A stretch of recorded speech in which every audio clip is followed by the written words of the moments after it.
Hello, আসসালামু আলাইকুম।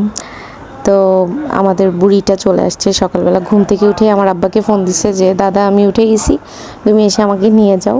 তো এখানে এসে নাস্তা করবে, সুরাও ঘুম ছিল, এখন সুরা উঠে গেছে, দুইজনকে নাস্তা করাচ্ছি।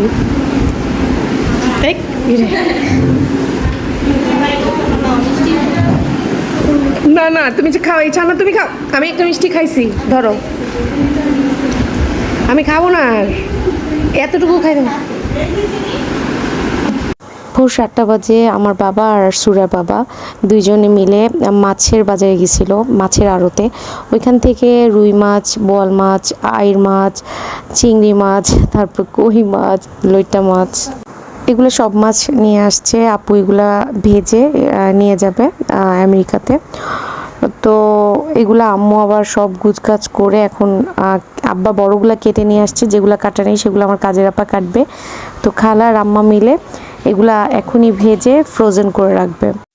তো দেখতে দেখতে চলে যাওয়ারও সময় হয়ে গেল, কিভাবে দিন গেল টের পেলাম না। এখন সব প্যাকিংয়ের কাজ চলতেছে। এখানে রোস্ট রান্না করে নিয়ে যাওয়া হবে আমার ছোট ভাইয়ের জন্য। আর আম্মু এখানে ধুন্দুল দিয়ে একটা মাছ আব্বা 2 দিন আগে নিয়ে আসছিল, ওই মাছটা আব্বাকে রান্না করে দিছে। আব্বা বলছে ধুন্দুল দিয়ে এভাবে করে। আব্বা যে রুই মাছ নিয়ে আসছে ওইখান থেকে অল্প একটু ডিম দিয়ে আম্মু করলা ভাজি করলো, আর বাকি ডিমগুলো আপু ভেজে নিয়ে যাবে। আর খালা বাইলা মাছ নিয়ে আসছিল আসার সময়, তো ওইটাও আবার আব্বাকে একটু ভুনা করে দিল।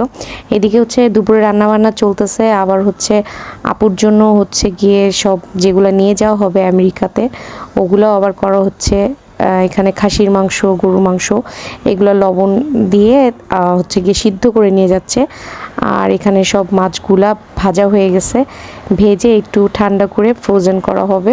বাসায় সবাই কিছু না কিছু কাজে আমরা সবাই ব্যস্ত, কেউ প্যাকিং, কেউ রান্না বান্না, ঘরের অনেক কাজ আসলে এই টাইমটায়। তো খালার আম্মা দুজনে মিলে মাছ ভাজতেছে, মানে দুপুরে রান্না শেষ করে এখন হচ্ছে ভাজাভাজির কাজ করতেছে। আর এত ব্যস্ততার মাঝেও আম্মা হচ্ছে গিয়ে সুরার বাবার জন্য মাছের মাথা একটু ভুনা করে দিচ্ছে। আপুই বলছে যে মাছের মাথা শুধু সবুজ খাবে, ও যেহেতু মাছের মাথা এত পছন্দ করে। তো যাই হোক, আমরা খেয়ে দিয়ে আমি, আপু আর ইসরাত একটু বের হয়েছি। তো আমরা টুকটাক কেনাকাটা করে আপুকে একটু আমি পার্লারে ড্রপ করে দিব। তারপরে আমি যাব হচ্ছে ইসরাতকে নিয়ে আপুর জন্য একটা ড্রেস কিনতে। আমাকে খালা বলছে যে তুমি প্রমিস করো, তোমাকে আমি একটা জিনিস কিনতে দিব, তুমি মিমিকে বলবা না। তো আমি বলছি আচ্ছা কী? বলতেছে একটা ড্রেস গিফট করতে চাই, তুমি একটু কিনে দাও। তো যাই হোক, আমি আর ইসরাত বের হয়েছি, আপুকে আমি নামাই দিছি, আপু চলে গেছে পার্লারে। এখন ইসরাত বলতেছে সে একটু ফুচকা খাবে, সে আবার ভাত কম খায়, সে দুপুরে ভাত খায় নেই, বের হয়ে এখন তার ফুচকা খাইতে ইচ্ছা করছে। তো যাই হোক, আমি আর ইসরাত অনেক ঘোরাঘুরির পরে একটা ড্রেস পছন্দ হয়েছে, ওইটা নিয়ে এখন আবার যাব পার্লারে। আপুর আরও 1-1.5 ঘন্টা লাগবে। তো পার্লারে গিয়ে ওর জন্য ওয়েট করব। আমি বাসায় চলে যেতে চাইছিলাম, তো আমার ছোটো ভাইকে বলছি তুই এসে আপুকে নিয়ে যাইস। ও আর তানিয়া যাচ্ছে একটা রেস্টুরেন্টে রাতে ডিনার করতে। আমার হচ্ছে গিয়ে কারোর জন্য ওয়েট করতে ভালো লাগে না, খুবই বিরক্ত লাগে। আমি কোথাও বসেও থাকতে পারি না অনেকক্ষণ, কোথাও এক জায়গায় দাঁড়ায়ও থাকতে পারি না, আমার হাঁটাহাঁটির মধ্যে থাকলে আমার ভালো লাগে। তো আপুর আর কিছুক্ষণ লাগবে, আধা ঘন্টার মতন। আমি আর ইসরাত বসে আছি, আপু হেয়ার ওয়াশ করতেছে। তো যাই হোক, আপু সব শেষ, এখন আমরা একসাথে যাচ্ছি। একটা বড় রিক্সা পেয়ে গেছি, 3জনে একসাথে বসতে পারছি আর কি। তো রিক্সাওয়ালা মামা চা খাবে, এখন আমার বোনেরও চা খাইতে ইচ্ছা করছে।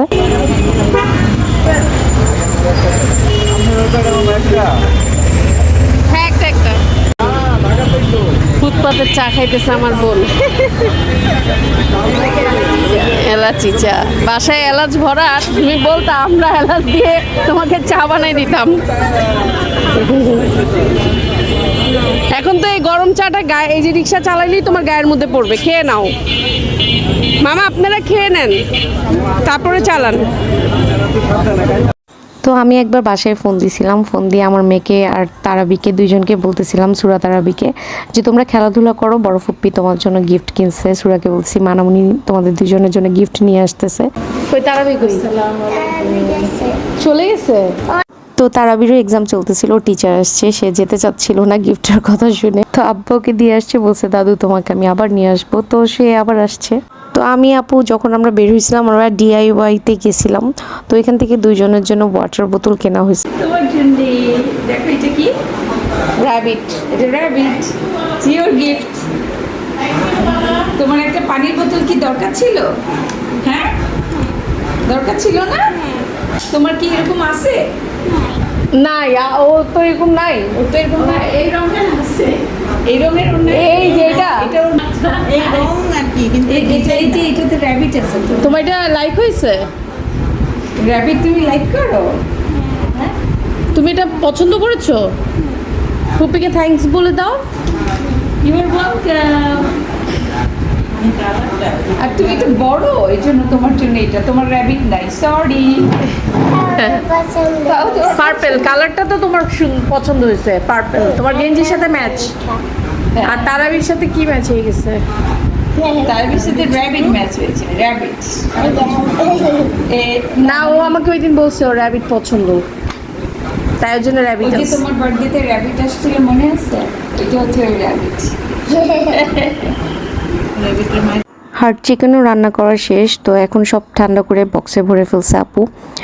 আর রোস্টও ফ্রিজে ভরা হয়ে গেছে, কই মাছও এখন ভেজে ঠান্ডা করতে দিছে। আর আতপ চালের গুঁড়ি নিয়ে যাচ্ছে, এটা বাগেরহাট থেকে আমার মামি শাশুড়ি পাঠিয়েছিল, আপুর জন্য রেখে দিয়েছিলাম।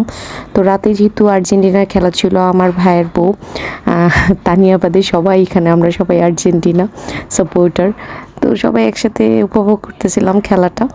তো আমি একটু ক্যামেরায় ক্যাপচার করে রাখলাম এবারের ওয়ার্ল্ড কাপটা। আব্বা, আম্মা, আমার বোন, ভাই সবাই একসাথে বসে খেলা দেখতেছি।